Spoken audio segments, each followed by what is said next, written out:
Hello everybody, here we are today continuing on with our CFL season previews, and today we have the BC Lions. So before we get started with it, please make sure to subscribe if you're new to me or the CFL, whatever the case may be. That being said, let's get on into it. So last season proved to be another good year for the Lions as they ended up going 12-6 and were able to get another playoff win. Problem is, they lost to the Winnipeg Blue Bombers in the Western Final once again, and Winnipeg has been keeping them out of the Grey Cup. Well, the Grey Cup is in BC this year, and as the city that's hosting it, you'd like to see your team be able to play in the championship game and win it. So the Lions, looking to win their first title since 2011, are probably going to have to be able to go through Winnipeg this year.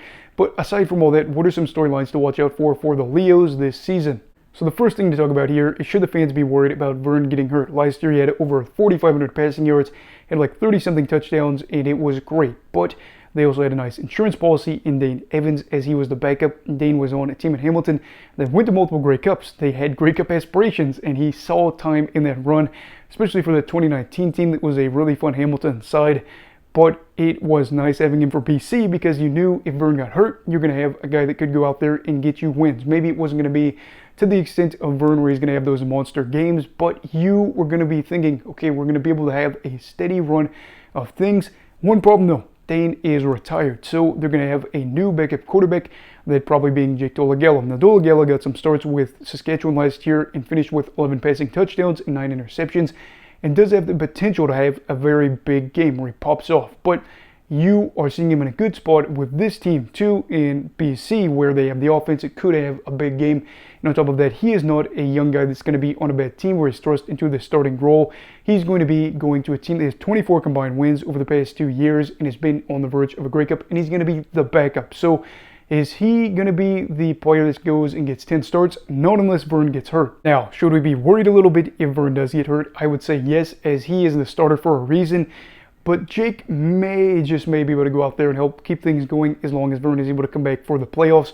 I will say the preseason game against the Edmonton Elks didn't really fill me with a whole lot of confidence, but I'm going to go into this with a positive mindset, saying Vern's going to be healthy all year, things are going to go well, and if not, the Lions are going to be able to rally around Jake and help him keep the chains moving. So is it something you should be worried about? Maybe a little bit, but don't lose sleep over this. The second talking point is how the defensive line performed. So last season, BC finished third in the league for sacks with 55. They lose a big piece though, as Matthew Betts goes from the BC Lions to the Detroit Lions, the CFL to the NFL, and anytime you lose a player, it is heartbreaking, but in this case, you're always hoping they are able to go out there and make more money, and maybe with free will are able to come back to the league. I guess I can be happy they didn't go to a rival team that is going to be a Grey Cup contender, but it's still huge as nearly 20 of your sacks from last year are gone, and they lost David Bernard, or they released him, I should say. That one hurts especially too, seeing a veteran that you were hoping was going to be there and maybe even able to win the championship and play a factor in that. He's on Hamilton now, so there's going to be a lot of other players looking at opportunities, specifically young guys. The First and Now podcast was actually talking with David Bernard before he got released about how he was going to have to be a leader probably to these young guys, as Nathan Cherry and Francis Beebe were two names that come to mind, former first-round picks, and Cherry is somebody that was battling with an injury last year. We'll see how he's able to return and play on the field, and Francis as well hoping to help out for a defensive line that could probably be relying on these young guys, especially as Bernard has been released. But they did bring in Pete Robertson, who had 21 sacks over the past 3 seasons and 42 games played for the Rough Riders. So hopefully they're able to all provide pressure and help out, but I am going to be honest, it's not necessarily going to be all on them, but they all are going to have to help do their part to be able to help this defensive side be able to be good again. And if they struggle, I imagine the team will struggle, and I think this is one of those position groups you're going to be looking at and saying, this is something we have to watch out for this season, which is why I put them in the storyline. And then we're talking about injuries. So whether or not injuries are already a problem, the answer is yes. So the Lions are dealing with the injuries of Keon Hatcher and then TJ Lee. Lee had 3 interceptions last year and 81 tackles and is a veteran presence for the defense. And then you have Keon Hatcher that signed a 3-year extension after having a really good year for BC. This was painful knowing that they were going to be out at the start of the year. And then the return kind of seems to be up in the air at the moment. But I think the receiving core especially is where you worry a little bit with Hatcher possibly being out. So you have that paired with the fact Dominic Rhymes is now in Ottawa, and then you have Lucky Whitehead that went unsigned. And I know people will look at this and say, well, was Rhymes' future with the team even that stable? No, it wasn't. Lucky had a down year and is dealing with some injuries and being a little bit older.